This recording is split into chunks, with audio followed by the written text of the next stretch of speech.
Do you realize what you've done, sis? It's only natural that everyone's giving you the cold shoulder after the two of you betrayed me. You knew the consequences, right? In response to my fury, my sister retorted with a derisive smirk. Consequences? People's opinions. If you worry about that stuff, you'll never survive. If we're happy, nothing else matters. If you keep concerning yourself with what others think, happiness will keep slipping away from you, just like this time. In the amid of our quarrel, my husband sided with my sister, grinning wickedly. However, having executed a ruthless revenge plan against those two, I will share that story today. My name is Ava, a 28-year-old employee. And my husband, whom I married last year, is 2 years older than me. He's 30. Let me share a bit about my background. My parents divorced when I was young. My sister and I were taken in by our mother, who raised us single-handedly. Despite the divorce, we still meet with our dad once a month. I'm not sure how my mother felt, but I loved my dad very much. My mother was tough and always assertive. Always positive, she was like a ray of sunshine for us. However, she passed away due to illness when I was a sophomore in high school. My sister is 3 years older. She was extremely cute from childhood with distinct facial features like a child actress. Even when we walked together as kids, my sister would often get comments from strangers like, "You look like a doll. Are you sisters? You don't look much alike." I was fed up with hearing those insensitively blunt words that hurt me without them realizing it. Even as a kid, it hurt. Compared to my sister, I had a typical face like everybody else. Unlike my doll-like sister, I've never been called cute by a stranger. In our student days, my sister was always popular. Compared to her, I was treated like a nerd, unpopular girl. Despite that, I was proud of and loved by my beautiful sister. I adored her, but there was one thing I didn't like.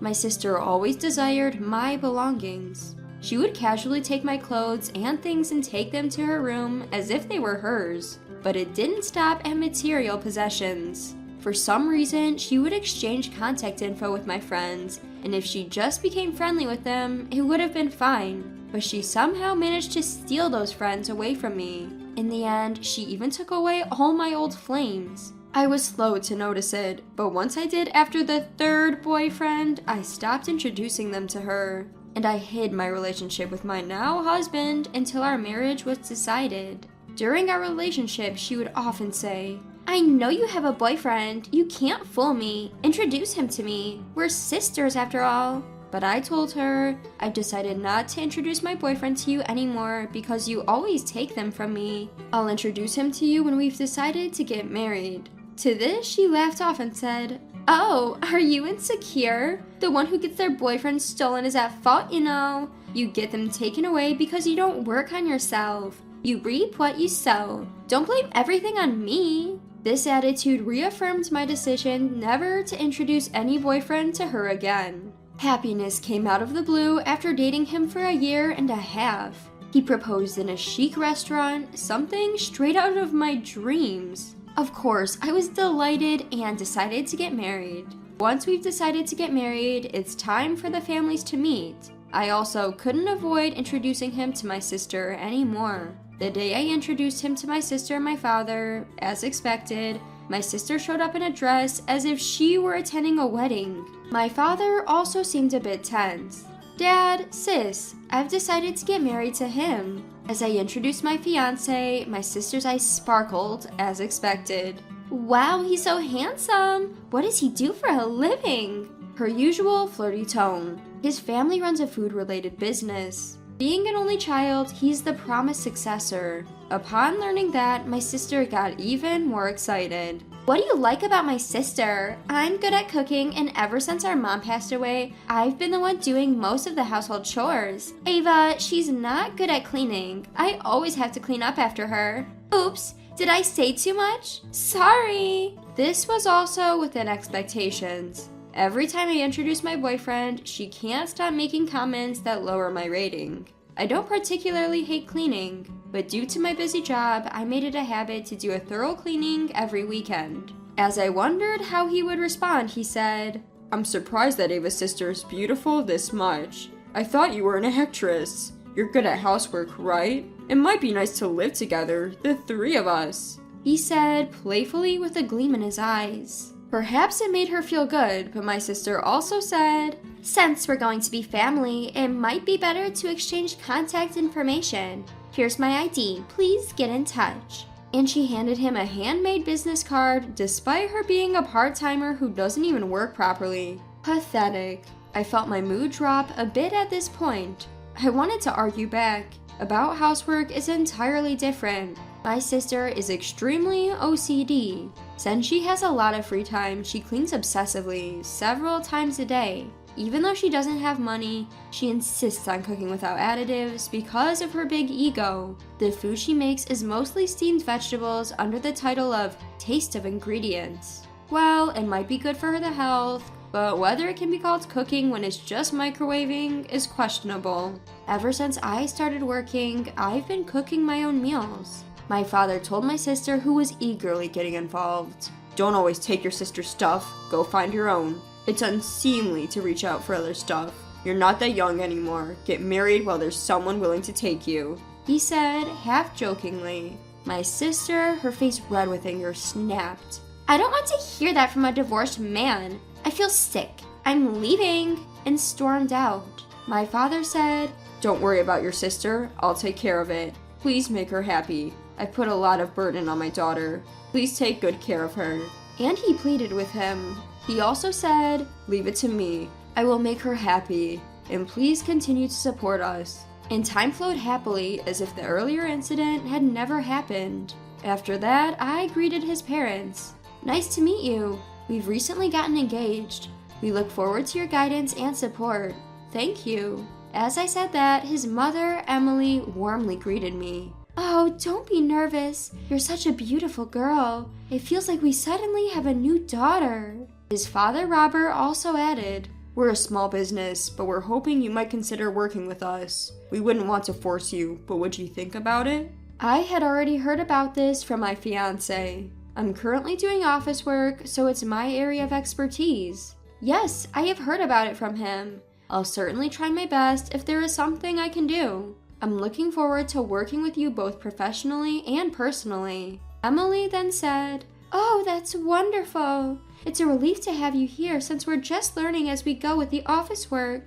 We're looking forward to working with you too." At that time, I was completely caught up in the dream of marriage. Considering that I didn't have a mother and was on bad terms with my sister, we decided not to have a wedding ceremony. Of course, we didn't have much money for the wedding. We registered our marriage at the government office, and we officially became husband and wife. I left my previous job to start working at my father-in-law's company. I thought I had a happy life ahead of me, but I began noticing something odd after I started living with my husband. He takes a day off from work very often. He's completely spoiled because his parents own the business. Even his parents, so used to this, don't say a word when he takes a day off. And then, one day when he slacked off from work, something happened. I had forgotten my phone at home and came back during lunch break to get it. But there were a pair of high heels at the entrance. More than a strange feeling, my heart was pounding so hard it hurt. Moreover, those high heels were the same ones my sister had taken from me before. I understood the situation instantly. I decided to go outside and act as if I hadn't seen anything. That night, he acted as if nothing had happened. I had absolutely no trust in him anymore. My sister, oblivious to the fact that she's just being played by her numerous boyfriends, keeps insisting that she's popular. Wanting to know more about my sister, I hired a private detective to investigate her. I was shocked by the investigation's results after a month. My sister had been involved with 7 different men in that month, besides my husband. Moreover, all of them were married. My sister had never held a full-time job. Whenever she did work, it was part-time, and she couldn't stick with it because she has a big ego. If she's scolded, she doesn't go to work anymore. When she was younger, she used to have a bunch of sugar daddies. She looked down on me, working and earning my own money, and said confidently, "If a woman is cute, she can get by in life." Perhaps she began to feel the limits of relying on sugar daddies as she got older. Still, my sister, unable to be independent, was hooked on easy dating apps in hopes of marrying into money, and she would catch rich men and get involved with them. However, all those men were already married. My sister was just their plaything. My sister, probably blinded by her popularity, didn't realize the extent of her actions. In the end, she was involved in extramarital affairs with 8 men, including my husband. It was disgusting to even breathe the same air as such a husband. So I brought up the topic of divorce. My husband retorted, "Huh? You want a divorce? Well, if that's what you want, fine. I'll give you a divorce. But remember, you're the one who started this, so no alimony." Just as I expected, he readily agreed. I confronted him. "You were having an affair with my sister, weren't you? I know everything. How can you cheat on your wife with her sister?" Upon hearing this, my husband responded, "Oh, that makes things easier. I'll divorce you and remarry your sister. Even our parents know. It'll be quicker to have her over and be a witness to our divorce papers." He then called for my sister. She arrived in a matter of minutes. Seeing my sister only fueled my anger. I asked her, "Do you realize what you've done? It's only natural for others to look at you coldly because you both betrayed me. Are you prepared for the consequences?" In response, my sister just belittled me. "Consequences? Public opinions? If we cared about such things, we couldn't live. If we're happy, it doesn't matter what others think. If you keep worrying about how others see you, happiness will slip away just like this time. I'll also cut ties with you. I've taken the position of the company president's wife." In a sense, I was relieved. The sister I loved so much in my childhood is no longer there. If I can cut ties with her, I'll gladly do it. The divorce was finalized without a hitch. I told them, "I don't want alimony. In return, never see me again." My ex-husband responded with a grin. "Well, that's a relief. A peaceful divorce." We were renting our residence, so there was no property to divide, and we didn't even have much savings. The small amount of savings we had, which was just enough to cover moving expenses, ended up going to me. Then his in-laws, Robert and Emily, stepped in. In fact, I had told them everything before this discussion. Emily, though surprised, said, "I love you so much, and I want you to be happy. Are you thinking of quitting the company? If it's hard for you, I understand, but I will support you in any way I can. Please think about it." Robert then added, "Our son is useless. Your work is essential for our company." As it turns out, his restless in-laws arrived a little earlier than the designated time. Robert told my ex-husband, "I've had enough of you. You don't work properly. To top it off, you take leave to have affairs. Pathetic." My ex-husband retorted, "Even if you say that, I'm the only child and the next president. By my time, everything will be AI, so learning now is pointless." Emily also scolded him. "You don't work, but talk big. You don't need to show your face for a while. Reflect on your actions and then come back." My sister gleefully added, "Lucky! Official vacation! Let's go on a honeymoon." It was clear the situation wouldn't get any better. I decided to stay at my in-laws' house until I could find a place to live. The next day, I filed for divorce. And just like that, I became a single again. And this is where my plan got set in motion. I sent a legal letter to my sister's affair partner right after filing for divorce. My sister panicked over the alimony demands from the wives of 7 men she had affairs with, pleaded with my ex-husband, saying, "We can get married if you pay this alimony. You're going to be the next president, so why don't you take some money from the company?" But he didn't work, so there was no way he had any money, and he couldn't possibly take money from the company. He was rational about this and furious that she had been involved with 7 other men besides him. All he had in front of him were alimony demands for a vast sum from the affair partners. His future was looking bleak. Apparently they had a fight, but that wasn't the end of his misfortunes. A few days after I reported the divorce and my sister's affair to my dad, I was dining with my dad, who was concerned about my health. When I casually mentioned my ex-husband's parents' company, my dad said, "The president of that client company is my old buddy. Small world. We still go out for drinks regularly. He was the first person I consulted when I got divorced. He even performed at my wedding as a friend when I married your mom." It turned out that he had a relationship with the president of the client company. My dad, who was furious about this whole situation, had talked to his old friend about the divorce. He was furious that my ex-husband was so irresponsible. Knowing this, my dad contacted his old friend. He was drinking nearby, so he arrived soon. He was the president, who I had met several times at work. Small world, isn't it? I can't forgive that guy who hurt your beloved daughter. I'm going to take action immediately. Don't worry, I won't let anyone but him be unhappy. He ended this topic quickly and began to tell stories about his childhood with my dad. The next day, when I went to work, Robert looked a bit panicked. The client company said that they cannot trade with a company where my son will be the next president. Following that, related companies have also proposed to stop trading. He said. Emily also said, well, it's natural to hear such a divorce story. Trust is the most important thing for a company like ours. When I tried to contact the client company, Emily said, it's okay, it's not your fault at all. It's karma. It's about time that lazy son got a reality check. It's natural for a company to want to get rid of him. We've spoiled him too much. He's always skipping work without permission, slacking off when he's there, and then he has the audacity to suggest that manual tasks could be done by AI. He's not welcome in our company anymore. If we left the company to him, it would go under. Hearing this, Robert also said, you're right. The company would just go under if he took over. I have a proposal. It's a bit sooner than planned.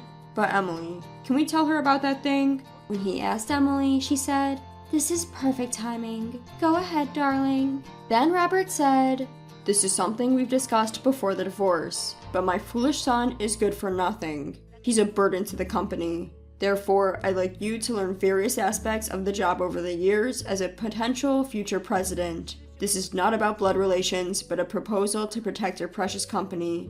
I hope you will accept it.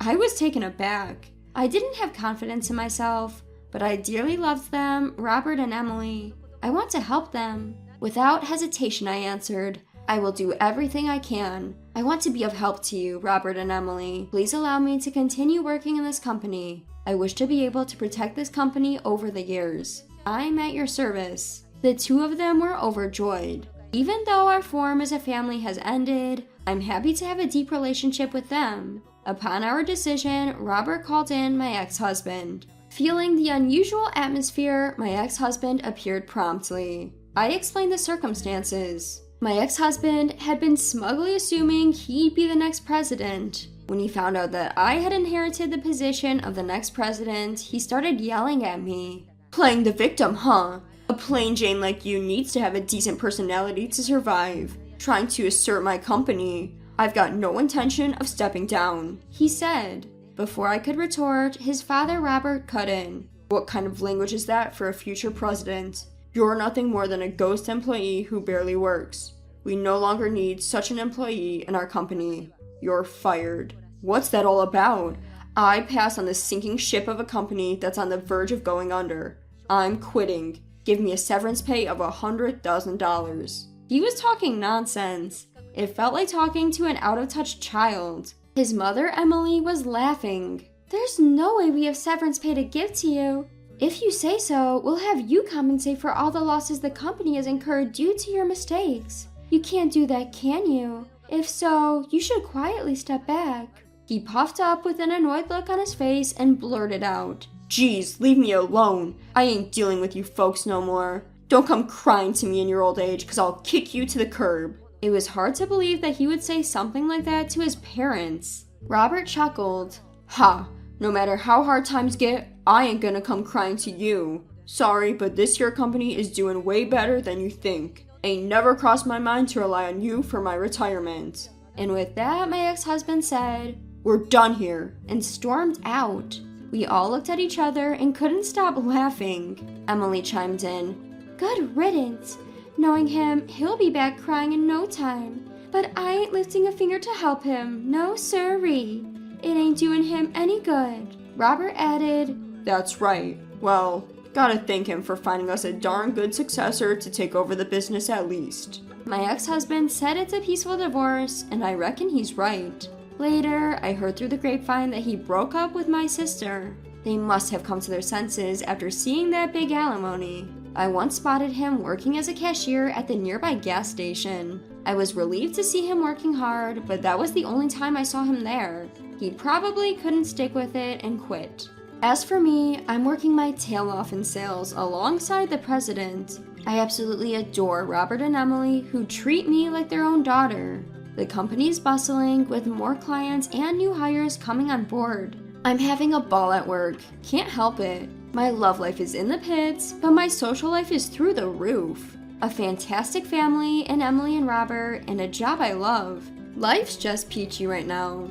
No more ties with my good-for-nothing sister, so no troubles whatsoever. I'm grateful for the connection my ex-husband gave me. My name is Karen. I married my husband, whom I met at a university mixer at the age of 22, and we are now in our 8th year of marriage. We both love our jobs, and we don't have any children yet. We do have some desire to have kids eventually, but in this day and age, we wanted to work full-time as long as we could. Our jobs kept us both busy, and while we couldn't call it a life of misconnections, we both often worked late. And given that we've been together for 12 years since our university days, there wasn't exactly a daily mood of eager baby making. What's more, we currently live in New York, but my husband has told me that he intends to take over his family business in the future, so it's decided that we will return to his hometown in rural Nebraska. I had agreed to this. I was starting to think that it was time to start considering our future. I was, of course, feeling some pressure due to my age, but for now, I wanted to prioritize my current life as a career woman in the city. I get along well with my husband's parents, and I just had a phone call with my father-in-law the other day. Normally, in-laws would be asking about when we are going to have children, but they don't. Instead, they always show their consideration by saying things like, "Karen, our son can be quite selfish, isn't he?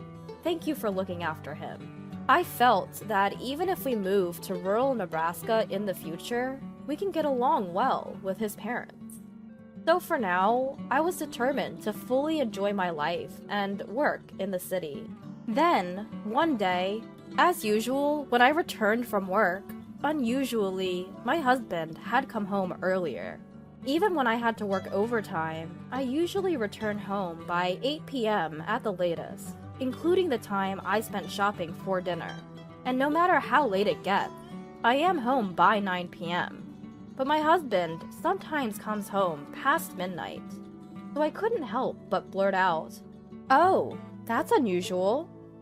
That day, I did some shopping at the supermarket and got back home at 9 p.m. It's rare for my husband to be home at this hour, and the atmosphere was gloomy. He was sitting on the couch, silent and brooding. Had something happened? "Welcome home." He doesn't even respond when I talk to him. "What's wrong? Are you feeling unwell?" I tried talking to my husband, who was sitting on the couch, several times, but he didn't respond, so I decided to start preparing dinner. We rarely had the opportunity to have dinner together, except on special occasions, but I always prepared a light meal that he could have whenever he came home. I was proud of myself for being such a good wife. That day's menu was loaded potato soup, steak, mac and cheese with some broccoli. I'm used to making quick meals, so I whipped it up in no time. "Dinner's ready!" Upon reflection, it has been quite a while since we sat down and had dinner together. My husband silently moved his food from the plate to his mouth. "Hey!" His silence throughout the dinner was unnerving. I was getting worried. Had something happened? Could he be cheating? Or was he fired from his job? Or maybe he's feeling unwell due to some illness. Worried, I put my fork down and asked, "What's wrong? You're awfully quiet. If something has happened, you should tell me. If there's something you want to say, then say it clearly." I confronted him in a strong tone. Then my husband, with a bitter expression on his face, reluctantly opened his mouth. "Well, I have a favor to ask. What? A favor, huh? I had thought he was going to say something bad. I was relieved. As long as it wasn't anything too terrible, I thought I'd listen to his request. You have your parents' place in the countryside, right? Yes. He brought up my parents' place in the countryside out of the blue. I was surprised. Then, shocking words followed. My father's company it has incurred some debt. What? Your father's company? My father-in-law runs a large printing company. He has dozens of employees, and my husband's family home is known as a prestigious household in the countryside. Would you mind if we used your family home as collateral? What did you say? Suddenly asked such a thing, I didn't know how to respond. My father is a normal salaried worker. My mother works part-time. My sister is working as a nurse in a local hospital, and somehow the three of them are making ends meet modestly. Even if it's for the sake of my husband's family, why does my parents' house have to serve as collateral? Sorry to say this, but your family's house it's normal. Unlike mine, right? Normal. Unlike his. What does that mean? Indeed, compared to the family of my husband, who runs a large local business, we are an ordinary family. In truth, my family is in a tight spot right now. If things keep going this way, we're going to bounce a check for the second time. That would lead to bankruptcy. We desperately need a loan of about $500,000. No way. I was shocked by the amount, but I was more surprised by my husband's next word. We come from a special family that runs a business, but your family is just the typical one, after all. Taking a risk wouldn't matter that much, would it? Even if something were to happen, you could always rent an apartment and live there as a family. Everyone in your family is working, right? You guys can manage that, can't you? Excuse me? We come from a family of different social status. There's a huge difference between my family going bankrupt and yours going bankrupt. I'm sorry, but can you hear me out just this once? Do you even realize what you're saying? Ignoring me, my husband continued. I hate to say this, but I could have married a woman of higher status than you. Someone like a wealthy daughter. Why would you say that? Despite that, I married an ordinary woman, like you. You must have been thrilled, right? It's like marrying into money. Be grateful for your luck of marrying a man like me, and listen to me in times like these. It's true that when I married my husband, both of my parents were happy that I was marrying the only son of a business owner. But they were also very apologetic, saying, we somehow feel like we're not on the same level. But I didn't marry my husband because I was aiming for a rich man. We both loved reading, met at a book club, and decided to get married because we found love for each other. But deep down, I couldn't believe he had been thinking like this. My husband's abusive words became more and more harsh. Your sister! Why is she still living in the house she was born in? She's a nurse, isn't she? She should get married and leave home already. If it's just the two of your parents, they can easily rent an apartment. It's cheaper in the countryside. Enough is enough. I started to lose my temper. That house was left to us by our grandparents, and our parents built it with their sweat and tears while raising us sisters. You're saying it doesn't matter what happens to it? But my husband wasn't listening anymore. Look, none of that matters. Don't bother me with your small-scale stories. Working to raise you two sisters. Huh. From the beginning, you and I were a mismatch. What? Call it a folly of youth, but during college, I got caught up in love and ended up choosing you. I should have looked at reality more. Even now, we're both working, right? If I had married a more sophisticated lady, I would have had the support of her parents, and she could have been a housewife. Wait, Are you even looking down on me for working? And it's not like you're at some top-notch company. You're desperately clinging to a regular job, looking so poor. Do you even know what you look like? You say you're busy with work. I don't know what kind of job that is, but you rush around every morning to bring home such a low salary. You even cut your hair short because of it. You were cute when we first met because you were young, but now you lack charm. How did this conversation about using my family home as collateral end up turning into him bad-mouthing my family and even my appearance? Even if his emotions are getting the best of him because of his family situation, he's far across the line. Still, my husband went on. Some say working women are attractive, but you're not one of them. I would much prefer a woman who lives a leisurely, elegant life, like my mom. Classy, you know? Why would you say that? I couldn't hold back my anger anymore as my husband began to completely negate me. If you don't want to get divorced, put up your parents' house as collateral. I'm still young and have the right to choose another woman.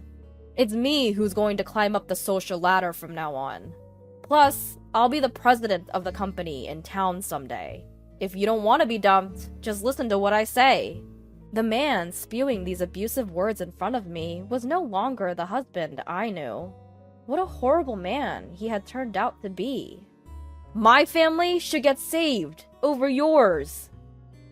I was shocked, realizing that this must have been his true feelings all along. Because my normally quiet husband, a man who's usually hard to read, was being unusually vocal. Something inside me snapped. Hey, what happened with that matter? My husband asked me one morning. I hadn't spoken to him at all since then. Perhaps he had started to feel rushed, or maybe he had simply decided to stop hiding his true nature after openly expressing his long-held thoughts about me. His attitude remained incredibly arrogant. I'll give you an answer tonight. Upon hearing my response, he left the house. I filled in all the necessary items on the divorce papers I had brought from the city hall, signed them, stamped them, left them on the dining table, and then left the house. That evening, "Hey, what's this? What are you trying to do?" My husband, who might have expected me to consent to the collateral talk, had come home earlier than me. He was flabbergasted, looking at the divorce papers on the table. "You see these papers?" I responded coolly. "What are you thinking? Now's not the time for this kind of charade. I've told you, my family's in a pinch, haven't I? Are you really that stupid?" I ignored his offensive, stupid remark. It hurts to think that my father-in-law's company is in a crisis. But I just couldn't forgive this man for taking advantage of the situation to express his true feelings. "You're just an ordinary woman. I should have married a richer daughter." He had been carrying on with our married life all this while, thinking such things. And although he always comes home late, he could come home early in times of emergency. I hadn't noticed, or even thought about it before, but maybe he had had one or two affairs under the guise of work. But at this point, I didn't even care. Once I realized that he had been looking down on me and my family all along, there was no way we could continue our marriage. "Hey, don't mess with me!" He approached me, his demeanor threatening as if he might strike me, but I didn't flinch. "I've made up my mind. Now you need to sign this, too," I calmly stated. After that, I thought there might be a court battle involving lawyers, but in the end, he simply agreed to the divorce after some time. Since I had presented the divorce papers, I quickly packed my things and escaped to a temporary apartment. Perhaps he gave up, regretting what he'd already spat out was too late. He had clearly insulted me, and not just me, but my family environment as well. What's been said can't be unsaid, and I didn't give him the chance to undo it, because that was his true feelings. After the divorce, I worked hard at the job that my husband had ridiculed as low-paying. Fast forward a few years. On a Saturday afternoon, a day off from work, I got a call from my former father-in-law. The divorce was so sudden, we didn't have the opportunity to discuss anything with my ex-husband's family, because until that incident, I had been nothing but a good daughter-in-law. Ah, Karen! Long time no see. Long time no see, father-in-law. I was relieved by the cheerfulness in my father-in-law's voice. I tried to start the conversation, but my father-in-law interrupted me. I'm sorry about that time. I've heard a lot from my son. Yes, my father-in-law seemed to have completely forgiven my impoliteness. I think you know the situation, but since then, our company has recovered, and my son has returned to our hometown to help with the business. Is that so? At least, that was good. Even though they were the family of my divorced husband, I didn't wish misfortune on his parents because they were not the one to be blamed. My former father-in-law continued. Well, basically, my son came crawling back to us after you divorced him because that hurt his ego so much. And, well, you might not be interested, but I wanted to talk about our son. Yes? I had no choice but to listen, since I couldn't just hang up the phone. Since that time, he's been really down in the dumps. He's simply unmanageable. Really. I don't like speaking ill of my own son like this, but he's got this big attitude, like, I'm the son of the owner of this company, and he's alienating the employees. His ego has grown even larger since he moved back from New York. And he's just not well-liked at all. I see. He came back out of nowhere and started acting all high and mighty. We don't know what to do with him. I can somewhat imagine the situation. After all, he had such a low opinion of me, his own wife. He probably looks down on the employees of his father's company as mere servants. Several years have passed since then, and he's likely seated as an executive director. His personality has probably warped further, making it impossible to handle him. I see. We caused a lot of trouble for you. Anyway, Karen, this might be odd for me to say, but I hope you find true happiness. I know my son has been a real handful. That's not true at all. I hope you stay well, too. After hanging up the phone, I was relieved to know that his company was doing fine, and I couldn't help but envision what my ex-husband might be like now. But my imagination only lasted for a minute or two. Right after, I received a text from my current boyfriend. I've chosen the restaurant for tonight. Here. There was a link to an upscale sushi restaurant in the iMessage. Got it. See you at 6 p.m. I replied, and started thinking of what to wear for our date tonight. Since then, I've worked hard and been promoted, and quite unusually for my company, I've made it to the executive's position, a rare achievement for women. My salary has increased considerably from before, and I'm comfortably living on my own. I've been able to save money successfully, and I was even able to gift a new car to my parents back home. My younger sister found a good man, got married, and is living happily in our hometown. And currently, I'm dating a man I met through work with the intention of getting married. He's a kind-hearted and wonderful man who, like me, comes from a normal upbringing.